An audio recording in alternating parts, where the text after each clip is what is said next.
out, Pluto. Peasant out.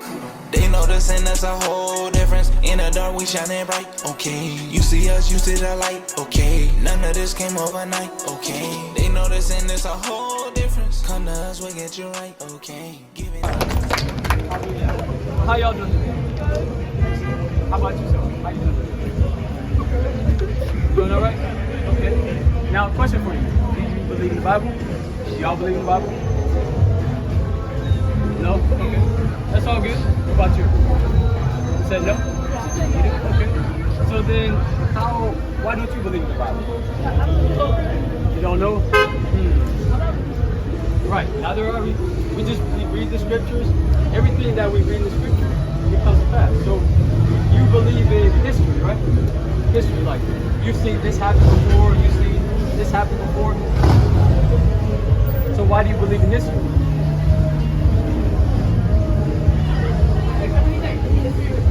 Right. Okay.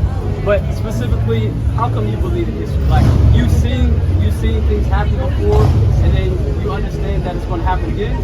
Okay. Now let's get some history. We're on 28 to 68. So you believe? Are you familiar with slavery? You are. Okay. Perfect. So this Bible is actually not a book of religion. It's a book of history, archaeology. It's a book of prophecy. So the things that's happened in the past is things that's going to happen in the future as well. So let's get one scripture to show you that there's history all throughout this Bible. Go ahead. The book of Deuteronomy, chapter 28, verse 68. Bring it up. And the Lord shall bring thee into Egypt again with ships. So Egypt here is talking about bondage, captivity, and slavery. So whenever you hear Egypt in this context, it's talking about slavery. Go ahead. By the way whereof I spake unto thee, thou shalt see it no more again. God. So we're not going to see our homeland again, but what's going to happen after that? Go ahead. And there ye shall be sold unto your enemies for bondmen. Right there. So tell me a place where you have a group of people, a nation of people that's taken from where they live at, that's brought over in ships and sold to a people. Sold to a people. 100, 200, 300, and sold to a people. Cuba? Yes, that's a great example. Go ahead. For bondmen and bondwomen, and no man shall buy you. So bondman and bondwoman. So that's just saying a slave man and a slave woman. Now when it says buy, no man's going to come out and save us from captivity. Save us from, right now we're in captivity. We're subject to payments, we're subject to, let's get Deuteronomy 28 and 47. So this is one of the ways that we understand that the Bible is history. Go ahead. The book of Deuteronomy, chapter 28, verse 47. Bring it up. Because thou servest not the Lord thy God with joyfulness and with gladness of heart. So, question for you. Do you think it's a good thing that we went into slavery?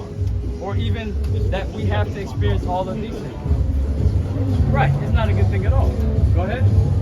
It's because, so we have to serve our enemies and everything. We went into slavery because we didn't listen to God. Go ahead. Because thou servest not the Lord thy God with joyfulness and with gladness of heart, for the abundance of all things. Therefore shalt thou serve thine enemies. So, as a result, as a punishment, we got to serve our enemies. So, you listening? We have to do what? Yes, God. Okay, I'm just checking. Go ahead. Therefore shalt thou serve thine enemies, which the Lord shall send against thee. Go ahead. In hunger, and in thirst. Anytime we want some food, usually food is free, or we can get food. Like we can fish for food. We can fish. We can grab coconuts, bananas. There's always fruit trees that surround us. But now we have to go to our enemies for any and everything that we want. Go ahead. In hunger, and in thirst. Yep. And water is free, but we have to go to them. We have to go to our enemies just for something to drink, like something that we need to sustain: food, water, and shelter. All these things is necessary for us, but because we didn't serve God, we're subject to payments. We're subject to having enemies. Go ahead. And in nakedness, and in want of all things, and he shall put a yoke of iron upon thy neck, until he have destroyed thee. Right. So now, have you ever seen this before?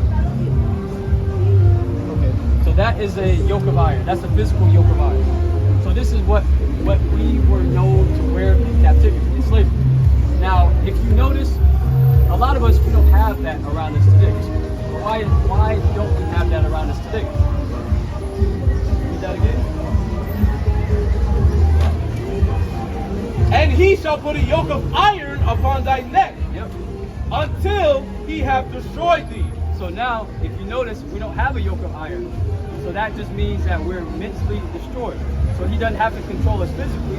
Now our enemy is controlling us spiritually and mentally. Right. So with music, with television, with any kind of entertainment that's out there. So my question to you,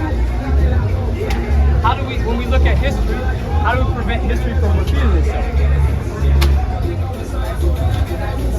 I can't hear you. By preventing